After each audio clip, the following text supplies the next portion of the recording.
E aí galerinha, beleza? Eu sou o Dibi e hoje eu tô aqui junto com o Cid para participar desse incrível vídeo de iceberg.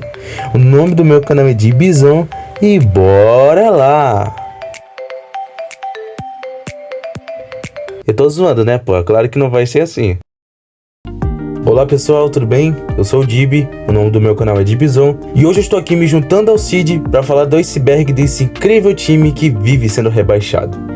Já de início eu gostaria de agradecer ao Cid por me deixar participar desse incrível vídeo de iceberg desse time que tanto amamos. Sendo isso, bora lá!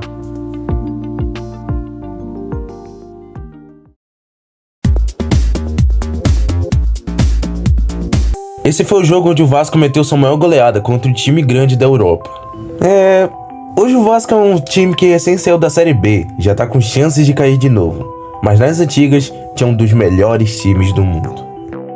Após uma goleada de 12-0 que o Vasco fez em um time chamado Andaraí, um cara chamado Arubinha disse o seguinte: se há Deus no céu, o Vasco passará 12 anos sem ser campeão. Mas isso não passa de uma lenda urbana, pois Arubinha nem jogou aquela partida e o Vasco ficou 9 anos sem ganhar nada, e não 12. Talvez essa seja a história mais foda que envolve o Vasco. Era um jogo bem importante, válido pela Libertadores, onde o Vasco jogaria contra o Atlético Nacional de Medellín. O problema é que esse time colombiano era supostamente apoiado por Pablo Escobar. No jogo de ida foi 0-0 no Maracanã, mas no jogo de volta na casa do Atlético Nacional, o Vasco perdeu de 2-0.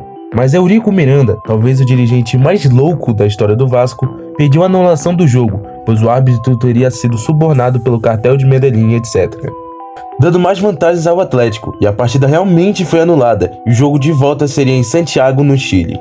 O Vasco perdeu de novo, dessa vez de 1-0, mas o Vasco mostrou que ele conseguia sim bater de frente com um dos caras que mais dava medo antigamente. Bom, o Dedé sem sombra de dúvidas era um dos melhores zagueiros que o Vasco tinha. Ele era tão bom que foi convocado até para a seleção brasileira. Mas o que você que tem de 30 anos pra cima provavelmente não sabia é que em um programa chamado Maior Brasileiro de Todos os Tempos, ele foi eleito o 63º maior brasileiro de todos os tempos, superando pessoas como Chico Buarque, Cazuza, Tom Jobim, Chacrinha, Carlos Chagas, William Bonner e, pasmem, Joelma. Esse cara só podia ser o pica das galáxias pra ficar na frente deles.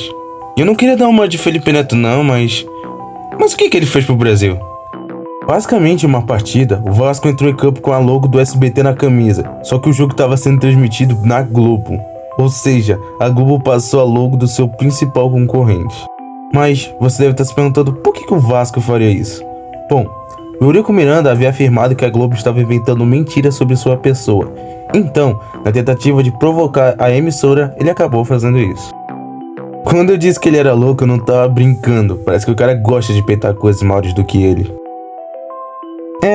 Foi divertido enquanto durou.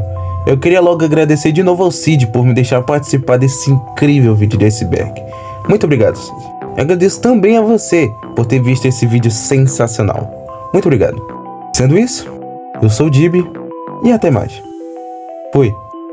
Muito obrigado, Dibi. Mas enfim, em um dia ensolarado em São Januário, onde o Vasco jogaria contra o São Paulo e a partida seria narrada pelo Galvão Bueno, no lado do Vasco tinha craques tipo Romário e no lado do São Paulo tinha craques como o Kaká. Mas mesmo parecendo que seria uma partida equilibrada, o Vasco conseguiu golear o São Paulo por 7-1.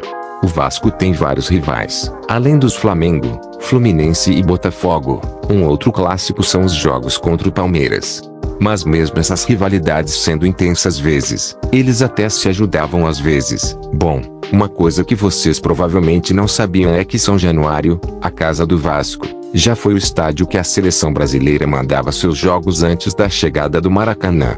Uma coisa que devemos notar é que antigamente o Vasco tinha o melhor time do mundo, hospedando craques tipo Romário, o Edmundo, Juninho Pernambucano entre muitos outros grandes nomes que passaram pela história do Vasco. Bom, falando em craques, Romário sempre foi um cara muito cabuloso, trocando farpas com diversas pessoas, principalmente com o Edmundo, o animal, ou como ele chamava, o bobo. Mas o baixinho lá pra 2007 treinou o Vasco e uma coisa que chamava a atenção é que às vezes ele mesmo jogava mesmo sendo o técnico. Queria ver se o Tite fazeria isso por nós. Uma outra coisa que deve se notar é que o Vasco tem muito da cultura portuguesa em seu time. Tipo, seu escudo representa um barco português, seu símbolo é a Cruz de Malta e seu nome foi em homenagem ao grande navegador Vasco da Gama.